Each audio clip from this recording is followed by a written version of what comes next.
गुलज़ार उर्दू 11वीं जमात के लिए उर्दू निसाब लाज़मी 2019 के मुताबिक आज़माइशी अशात सिंध टेक्स्ट बुक बोर्ड।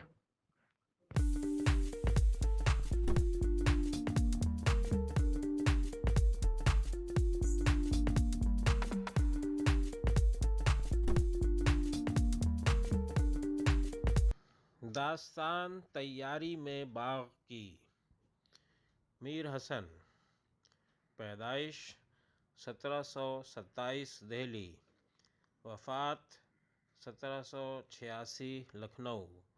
तसानीफ़ दीवान मीर हसन, तज़किरा शुअराए उर्दू, मसनवी सेहरुल बयान। हासिलात ताल्लुम। ये नज़्म पढ़कर तलबा एक शेर सुनकर महज़ूज़ हो सकें और उसके महासिन बयान कर सकें। 2. इस नज़्म का तर्ज़ बयान तहरीर कर सकें। 3. इस नज़्म की इस्तिलाहात की शनाख्त करके बयान कर सकें।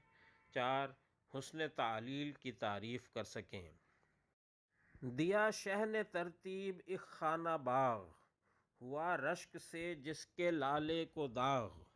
इमारत की खूबी दरों की वो शान, लगे जिसमें ज़रबफ्त के साएबान। चिक़ें और पर्दे बंधे ज़रनिगार, दरों पर खड़ी दस्त बस्ता बहार। कोई डोर से दर पे अटका हुआ, कोई ज़ह पे खूबी से लटका हुआ। वो मुक्कीश की डोरियां सर बसर, के महका बंधा जिसमें तारे नज़र। चिकों का तमाशा था आँखों का जाल, निगह को वहाँ से गुज़रना महाल। सुनहरी मुगर्रक छतें सारियाँ, वो दीवार और दर की गुलकारियाँ। दिए चार सू आईने जो लगा, गया चौगुना लुत्फ़ उसमें समा। वो मखमल का फ़र्श उसका सुथरा के बस, बढ़े जिसके आगे न पाए हवस। रहे लखलखे उसमें रोशन मदाम, मुअत्तर शबो रोज़ जिससे मशाम। बनी संगे मरमर से चौपड़ की नहर, गई चार सू उसके पानी की लहर। करीने से गिर्द उसके सर्वे सही, कुछ एक दूर दूर उससे सेबो बही। चमन से भरा बाग गुल से चमन, कहीं नरगिसो गुल कहीं यासमन। चमेली कहीं और कहीं मोतिया, कहीं राय बेल और कहीं मोगरा। कहीं जाफरी और गेंदा कहीं, समा शब को दाऊदियों का कहीं। कहीं जर्द नसरी कहीं नस्तरन, अजब रंग पर ज़ाफ़रानी चमन। पड़ी आबजू हर तरफ को बहे, करें कुमरियाँ सर्व पर चहचहे। फरहंग, ज़रबफ्त, एक कपड़ा जो सोने और रेशम के तारों से बुनते हैं।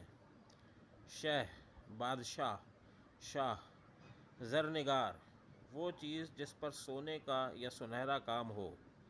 मशाम, दिमाग। मदाम, मुसलसल, मुतवातिर।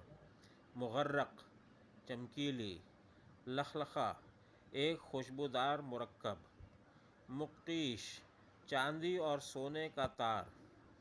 इस लफ्ज़ का एक तलफ़्फ़ुज़ मुक़य्यश भी है, ज़्यादा आम मुक़य्यश ही है। सर्वे सही, सर्व का सीधा पेड़। निगह, निगाह। दस्त बस्ता, हाथ बांधे हुए। ज़ह, किनारा। मश्क। सवाल नंबर 1, दर्ज झैल सवालात के जवाब दीजिए। अलिफ, अगर किसी मंजूम कलाम का उन्वान भी हो तो उसे क्या कहते हैं? बे, इस नज़्म की शेरी खूबियाँ बताइए। जीम, इस नज़्म के 4 पसंदीदा शेर लिखिए और पसंद होने की वजह भी तहरीर कीजिए। दाल, इस नज़्म का खुलासा बयान कीजिए। सवाल नंबर 2, इस नज़्म के 13वें शेर की तशरीह कीजिए। सवाल नंबर 3, दुरुस्त जवाब पर टिक का निशान लगाइए। 1, दिया शह ने तरतीब एक खाना बाग, हुआ रश्क से जिसके लाले को दाग। इस शेर में ये सनत है।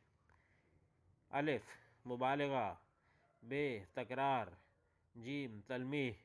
दाल, हुस्न तालील। 2, نظم داستان تیاری میں باغ کی حیت کے لحاظ سے ہے۔ الف مسدس، بے رباعی، جیم مثنوی، دال مخمس۔ 3 شعر دیے 4 سو آئینے جو لگا، گیا چوگنا لطف اس میں سما میں صنعت ہے۔ الف تلمیح، بے مبالغہ، جیم تکرار، دال تضاد۔ 4 لفظ لخلخے کے معنی ہیں۔ الف ستارے، بے اگربتیاں، جیم الاؤ، دال ایک خوشبودار گھاس۔ 5 نرگس، یاسمین، موگرا اور جعفری ہیں۔ الف زیور کے نام، بے کپڑے کے نام، جیم درخت کا نام، دال پھولوں کے نام۔ سوال نمبر 4 درج ذیل الفاظ و تراکیب کے معنی بتائیے۔ زربفت، مقیش، مشام، دست بستہ، تار نظر، گلکاری، خانہ باغ۔ حسن تعلیل، یہ شعر پڑھیے۔ پیاسی جو تھی حسینی سپہ 3 رات کی، ساحل سے سر پٹکتی تھیں موجیں فرات کی۔ اس شعر میں دریائے فرات کی لہروں کے ساحل سے بار بار سر پٹکنے یا سر مارنے کی وجہ یہ بتائی گئی ہے کہ عالی مقام حضرت امام حسین رضی اللہ عنہ کا لشکر 3 رات سے پیاسا تھا۔ دریائے فرات کو اس بات کا شدید صدمہ تھا کہ میں اس مقدس لشکر کی کوئی مدد نہیں کر پایا۔ اس غم اور افسوس کی وجہ سے دریائے فرات کی لہریں کنارے پر سر مار رہی تھیں۔ حالانکہ قدرتی طور پر دریا کے پانی کی لہریں ہوا سے اٹھتی ہیں اور ساحل پر آ کر ختم ہو جاتی ہیں، مگر شاعر نے لہروں کے اس عمل کی وجہ افسوس اور صدمے کو قرار دیا ہے۔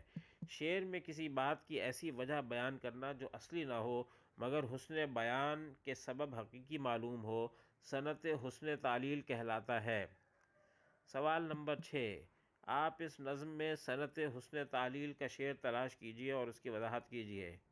سرگرمیاں: طلباء اس نظم میں بیان کیے گئے تمام پھولوں کے نام اور ان کے معنی کسی لغت یا تھیسورس سے دیکھ کر لکھیں گے۔ طلباء اس نظم کے تمام قافیوں کو گروپوں کی شکل میں تقسیم ہو کر خوش خط لکھنے کا مقابلہ کریں گے۔ مثنوی عربی زبان کا لفظ ہے۔ یہ مثنیٰ سے مشتق ہے جس کے معنی دو، دو کیا گیا یا دو دو کے ہیں۔ اس میں ہر شعر کے دونوں مصرعے ہم قافیہ ہوتے ہیں اور ہر شعر کے قافیے الگ الگ ہوتے ہیں۔ مثنوی میں ردیف کا استعمال نسبتاً کم ہوتا ہے۔ اس میں اشعار کی تعداد مقرر نہیں، طویل اور مختصر دونوں طرح کی مثنویاں لکھی گئی ہیں۔ برائے اساتذہ: طلباء کو مثنوی کی صنف کے بارے میں بتائیے۔ اس مثنوی میں بیان کردہ شعری خوبیاں طلباء پر واضح کیجیے۔ ہمارے اس چینل کو لائک کیجیے، شیئر کیجیے اور سبسکرائب کیجیے تاکہ اسی طرح کی مفید ویڈیوز آپ کو ملتی رہیں۔